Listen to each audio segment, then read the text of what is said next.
Welcome. It is time yet again for an all new episode of Trump Trolls Trump.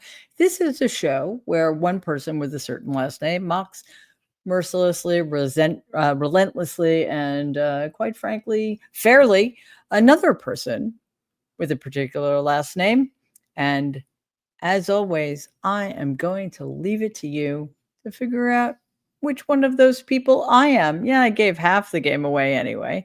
So here we are on week 16. Seems kind of unbelievable because I feel like I'm 342 years old. Anyway, it has been 117 days of this brutal, unrelenting Trump regime. But before we get started, I would like to take a moment to celebrate the honesty of children, right? You know, before we corrupt them and they start lying all the time and become Donald. No, that only happened once in human history, thank goodness. Anyway, here is a group of high school kids on tour in Washington, D.C., asking legitimate questions about their president to GOP Representative Brian Jack. Yeah, please. Say it again. That's, you know what? It's your perspective. They asked why is President Trump so orange? That's your perspective? I mean, are colors debatable now? I think I think colors are things that actually exist. It has something to do with light. I mean, don't ask me to explain it, but I just know that these are objective facts, that things are colors. And orange, as I call it because I'm from Queens, and say it correctly, is a color. So I don't think it's a perspective issue, especially since Donald, and again, this is not an ad hominem attack. This is an observation. The child wasn't saying there was anything wrong about it. He was just curious. Why is this man orange? Because he isn't always. Or sometimes he's more orange than he is at other times. I think that is something that children should be allowed to know. But of course, he was asking a member of the Republican Party, so he's not going to get the truth. Yeah, good luck with that. Anyway, before we dive deeper into the insanity that is the Trump regime, as led by Donald, please like and share this video and subscribe to the channel if you haven't already. We are this close to 400,000 subscribers, and every little bit helps. As independent media, your support really does put us in a position to reach more people so we can grow this together. Speaking of children, J.D. Vance, well, that's not fair to children. My goodness gracious. Anyway, he's an immature actual adult.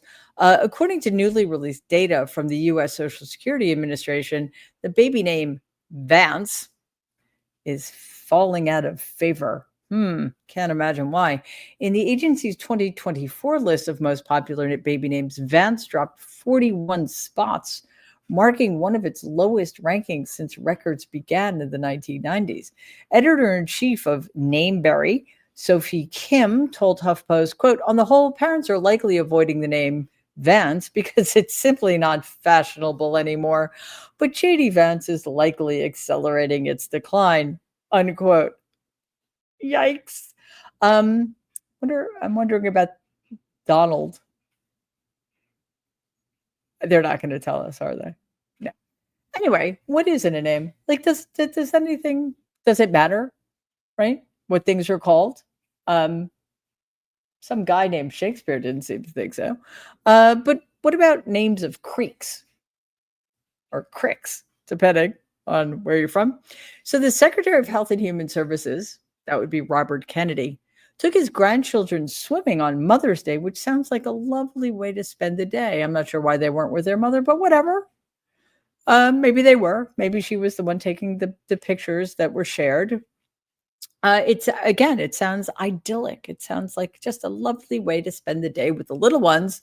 And he even tweeted photos of him frolicking in the water with these grandchildren of his. Right? What's wrong with that? Nothing. Well, you would think But there's a bit of a problem here because according to the National Park Service, swimming is banned in Rock Creek because, quote, Rock Creek has high levels of bacteria and other infectious pathogens that make swimming, wading, and other contact with the water a hazard to human and pet health, unquote. Check out this clip from MSNBC's Chris Hayes, who used to live near this area. Rock Creek Park in Washington, D.C. Now, I used to live right near that park, and when I saw this, my first thought was, oh, that's amazing. They finally cleaned up Rock Creek. Because I remember walking through that area, park on hot days, and wishing I could dip into the water, but it was notoriously polluted and unsafe with high levels of E. coli. In fact, raw sewage spills directly into the creek. Alas, they have not cleaned up the water in Rock Creek Park. It is still so contaminated the government bans swimming in the creek, as it has since 1971. Combined sewage overflow, never words you want to see. That's what's on the sign. I don't know about you guys, but I have never wanted to celebrate Mother's Day by going swimming in raw sewage with my daughter. But call me crazy. Anyway, we're talking about a guy who has long been a virulent anti-vaxxer. So he has absolutely no problem exposing children to extremely infectious diseases that can end up being fatal. So what do we expect? On Wednesday of this week, Kennedy, who is a key advisor to Donald on health matters, which, you know, should send chills down all of our spines, was asked at a Senate hearing what kind of advice he'd give parents considering vaccinating their children. You've previously said you've vaccinated your children. Just because I think this is a helpful answer, and this isn't a gotcha, I promise. If you had a child today, would you vaccinate that child for measles? For measles, probably for measles. What I would say is my opinions about vaccines are irrelevant. I have directed Jay Bhattacharya. Sure. No, like I said, I don't want to. So that everybody can make that decision. But I don't want to seem like I'm being evasive. Yeah. But I don't think people should be taking medical advice from me. Right. No, I got that. And I'm not asking you to give them medical advice, but would you vaccinate your child for measles? If I answer that question directly, that it will seem like I'm giving advice to other people, and I don't want to be doing that. I want people to make. But that's kind of your jurisdiction because CDC does give advice, right? I'm not trying to do it as a gotcha. It's just Okay. First of all, I don't want to seem evasive while I'm being really evasive. So there's that. Secondly, if you are not comfortable giving medical advice as the Secretary of Health and Human Services, then you should not be the Secretary of Health and Human Services. It's really important to remember Robert Kennedy was an environmental attorney. He does not have a degree of any kind in any kind of science. He's not a medical doctor. He's not an immunologist. He's not a virologist. For all I know, he didn't even take biology in college. Doesn't matter. His opinion, is irrelevant. So why is he in charge of the health of the American people? That's the problem here.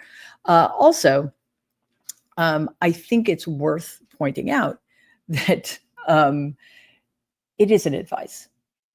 Medical doctors make recommendations based upon their knowledge, their experience, their analysis of data. In other words, science. But the Trump regime doesn't believe in science as if it's some kind of belief system.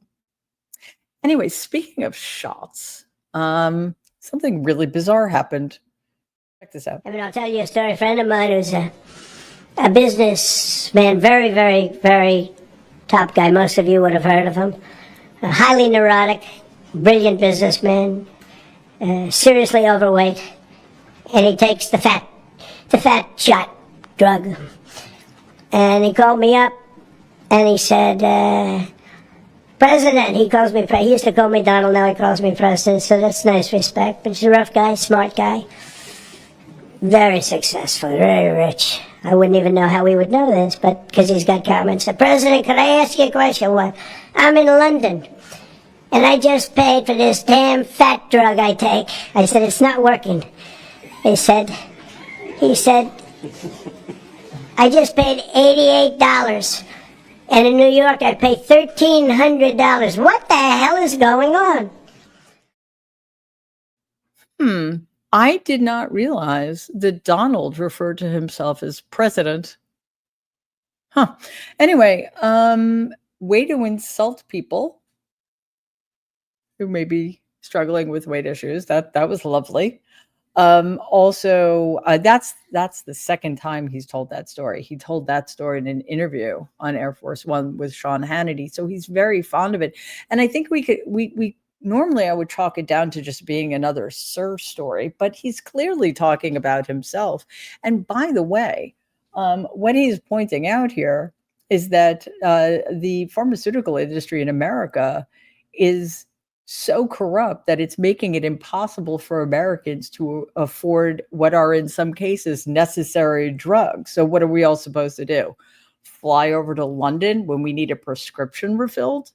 Yeah, that's the kind of detachment from reality that is running our government. Also, we seem to be overrun by a bunch of prepubescent bullies, because it wasn't just him. Like, everybody in that room was laughing about the fact that Donald called somebody fat. So there was a lot of talk this week about Donald's accepting a $400 million super luxury jetliner. It's called a Palace in the Sky, which is just embarrassing.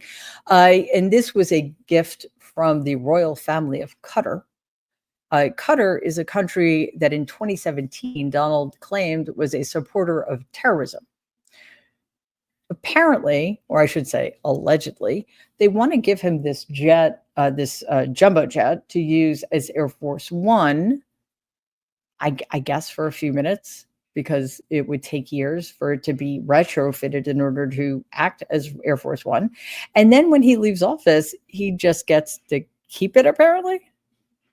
Air Force One, an undeniable representation of American power, ferried President Trump to the Middle East. But 3 months ago, the president toured an opulent Boeing 747, described as a flying palace with a master bedroom, elegant bathrooms, and staircase, offered to the U.S. government free of charge by the royal family of Qatar. Frank Kendall served as Air Force Secretary in the Biden administration. It's just frankly wrong for the president to be flying an airplane, which when anyone sees it will be seen as a gift from Qatar. The Qatari plane is built by Boeing in the U.S., but it would have to be scrubbed for spyware, and it lacks at least $1 billion worth of presidential parts, a flying situation room, a medical clinic, and top-secret technology. Air Force One is a flying White House. So how much is it going to cost to retrofit a palace into the White House? It would take years, and it would be very expensive. I could be a stupid person and say, oh, no, we don't want a free plane. We give free things out. We'll take one, too. Don't worry, Donald. You're a stupid person anyway. But, you know, it isn't up to you. There's an emoluments clause in the Constitution. I know. You haven't read it. I get it. But I'm just telling you, it is unconstitutional to accept this gift, even if you're doing so on behalf of the American people. Hey, Republicans in Congress, wake up. This is your job. You can say no to this. And then we don't have to have this ridiculous conversation anymore that the president of the United States is not allowed to take bribes, because clearly that's what this is, because it is not a gift to the United States of America, because if he gets to keep it afterwards, how does that work exactly? Anyway, we got some nuggets of homespun wisdom from one of our least favorite senators, Foghorn Leghorn. Sorry, that is not fair to Foghorn Leghorn. My apologies. That would be John Kennedy of Louisiana. Check this out. Well, first, quickly, Qatar. I trust Qatar like I trust a rest stop bathroom. If they want to be friendly, I want to be friendly back. But with those guys, you know, trust in God, but tie up your camel. Now, in terms of Iran, what you do is what you believe, and everything else is just cottage cheese. That's true in life and in foreign policy. What is he talking about? I mean, first of all, I really, really enjoyed the obligatory racism. That was awesome. But what is he talking about? Clearly, he thinks that this is a bad idea. So, Mr. Oxford-educated senator from Louisiana, just say so. That would be awesome. So we've talked on the show before about there being some recent developments regarding what is called the Cruz curse. So this is a thing. This is an actual. I mean, you would think that just his very existence on this planet is a curse, and I would have to agree with you.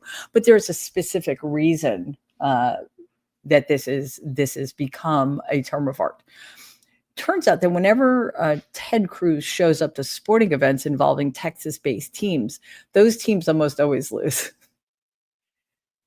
And it's still in effect. So let's take a look at this report from KHOU 11 News out of Houston. Houston sports fans who keep track say whenever the Senator shows up to Houston sporting events, we lose. And several fans last night in San Antonio, including the Houston Chronicle, report Ted Cruz was there watching the game in the governor's box. That is despite the online petition pleading with the senator to be anywhere else. Well, the senator went and he made a bet on the game with Florida Senator Rick Scott, which Mr. Cruz lost. Shocking. Now, Harris County Democratic Party precinct chairs Bill Kelly and Charles Kuffner are behind a resolution that proposes banning Cruz from any Texas sporting events, which is kind of fun. Kelly stated in regards to the resolution, quote, the University of Houston and Texas Tech have a pretty good rivalry between the Cougars and the Red Raiders. We don't agree on much, but we all agree that the 9 scariest words for any college fan are, quote, I'm Ted Cruz and I'm coming to your game, unquote. Now, if only it were as easy to get him out of the Senate, because believe me, he is a curse on that body as well. So thank you, as always, for joining me today for Trump Trolls Trump.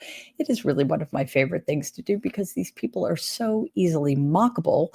Sadly, though, they keep giving us reasons to mock them, and they're still in power.